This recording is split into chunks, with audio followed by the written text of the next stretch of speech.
What they just said has Leafs fans absolutely fired up. And following what has been a very off season thus far for Brad Treliving, some new reports, some new rumors, and new articles have dropped surrounding this team and some interesting updates. And not only have fans fired up, but reveal some very interesting information. We're going to break that down and discuss what this means going forward, as well as a few other things, folks. Before we get into it all, if you're part of the percentage who aren't subscribed to the channel, this is the place to be for daily Leafs content. So make sure to hit the subscribe button. You guys have been absolutely fantastic with the support. There's a lot to go over today. And obviously, Darius is not in his home setup, so bear with that. He'll be back soon. But a lot to go over. And I want to go over some interesting things that we haven't talked about too much. And that is just the outlook of how this team is currently constructed is looking, because some new articles, some new comments, we're diving into a bunch of things have dropped. But this latest article has taken over the news cycle a little bit, or has at least, cycled through the news cycle rather, as it would, saying why the Maple Leafs are built to win the Atlantic Division next season. Now, I want to bring this up because I want you guys in the comments as we go through it to let us know how you currently feel about the existing roster and if you think they can win the Atlantic Division.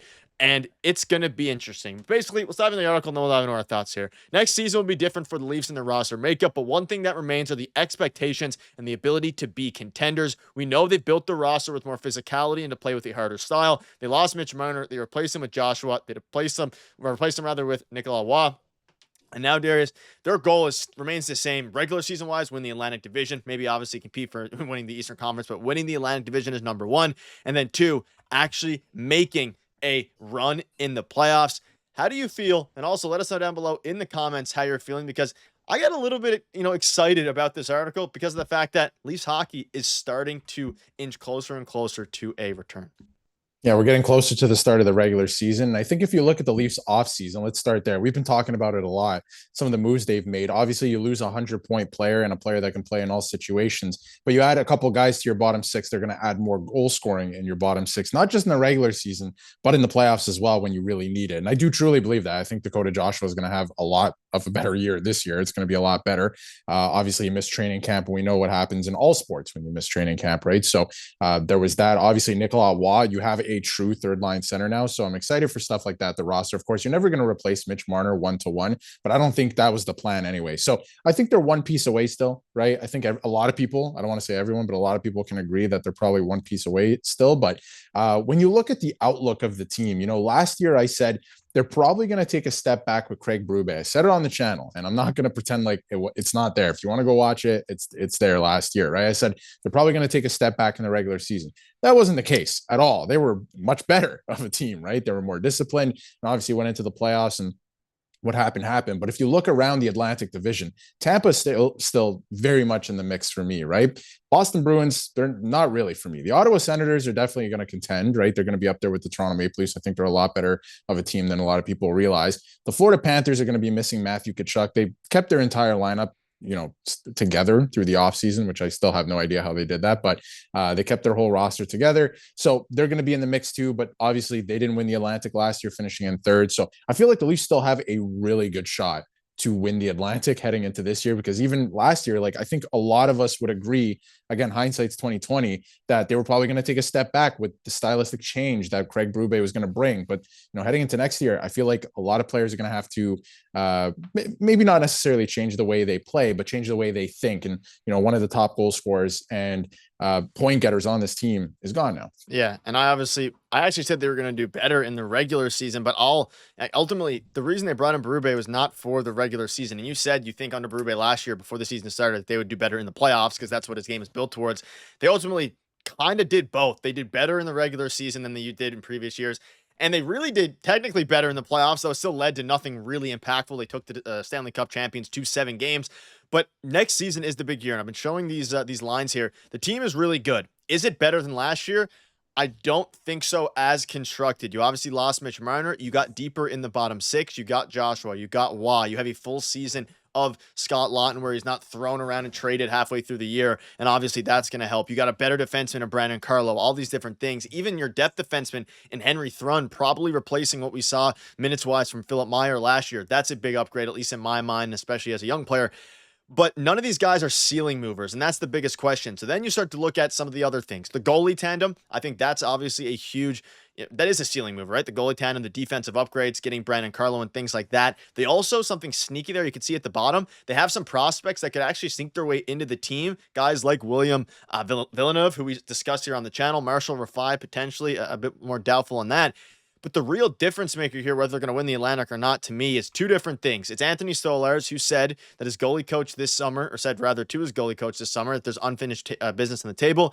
And then, of course, Auston Matthews and Jeff Merrick, formerly on 32 Thoughts with Elliot Freeman, said, I wonder if more often than not that we're going to get this new version of Auston Matthews. And he break down a bunch of different things, the injury, all these different things. If we see a better version of Auston Matthews compared to last year, paired with a healthy season for the Leafs overall with the bottom six, you can make an argument that they're way better suited for a deep playoff run than they were last year, just given the fact that you completely changed the style of your play. And of course, the curse of Mitch Marner, I think whether or not, it was tangible, it absolutely was tangible, but in the sense of, I think the mindset now has shifted because that huge change had occurred. Yeah, absolutely. And I'll get to Matthews in just a second because you brought up a really good point there about how you have players like Scott Laughton that's not going to be yo-yoed around from line to line, and the fact that he just joined the team when he played his entire career with the Philadelphia Flyers. And same with Brandon Carlo. They're both going to be in camp and they're going to be more comfortable. And I said on live stream a couple of weeks ago, I noticed for the first time in this era, the last 8 or 9 years, that guys coming in at the trade deadline felt uncomfortable and they looked uncomfortable. And I feel like that had something to do with the fact that they couldn't really get going. They couldn't really score. Not that Brandon Carlo came in to score, but I feel like that's going to be an X factor that nobody's talking about this year. These guys starting the year with the team, getting acclimated to the system in training camp. But now Auston Matthews, like you brought up as well, if he comes in healthy, which it looks like he's going to be, right? There's a lot of photos, there's a lot of videos of him training through the offseason now with Matthew Nyes as well, back in Arizona and a few different spots. If he's healthy coming into this year, not only is he going to break the Leafs, record for goal scoring in the franchise all time as a 28-year-old, which is insane, but he's going to have a phenomenal season. He's going to get back on track. And if he's back on track, the sky's the limit, I think, for a guy like this when he's really motivated. He scored almost 70 goals a couple of years ago, scored 30 goals with an injury that clearly was bothering him. He was playing through things and couldn't really get going at times. You saw it, right, throughout the season. It would flare up and you noticed, there were certain times where he was playing a lot better than other times and he was scoring goals. So if he's going like he was in 23-24, sky's the limit. He can score like 70, 75 goals. A lot of people tend to believe that he's not going to be the same. He doesn't need surgery, right? And we don't know if it's his back. That's all speculation at this point. So, he's saying that he's going to be ready to go. I'm excited to see what he's going to do this year. And not only that, last year was his first year as captain, which was a kind of a, weird, again, classy by John Tavares, but kind of a weird transition anytime that, the captain of the team still remains on the team. But again, really classy from John Tavares. But now, Mitch Marner's gone as well. So he's going to have maybe not a different role as captain, but, another leader who is wearing a letter is gone off the team. Who does that letter go to? How does Matthews continue to progress as captain? Like, that's another thing that I think is going to be interesting to watch this year, because I think that personally, again, not everyone agrees, but I think that he did a good job in his first year as captain, but he's only, going to continue to step into that role further. Yeah, and he also, under Berube, played a lot, I think, more responsible, better, you could even say, defensively. So if he can keep that defensive level and then get another 20 goals, which should easily be doable, 50 goals for Auston Matthews, he can do that in his sleep, I think, when healthy. You're looking at a very vastly improved team, I think, overall, as opposed to what we've been seeing in years previous. And, of course, we'll have another video on all this. I mean, we had tons of videos, rather, on all this. Probably won't have another video on it.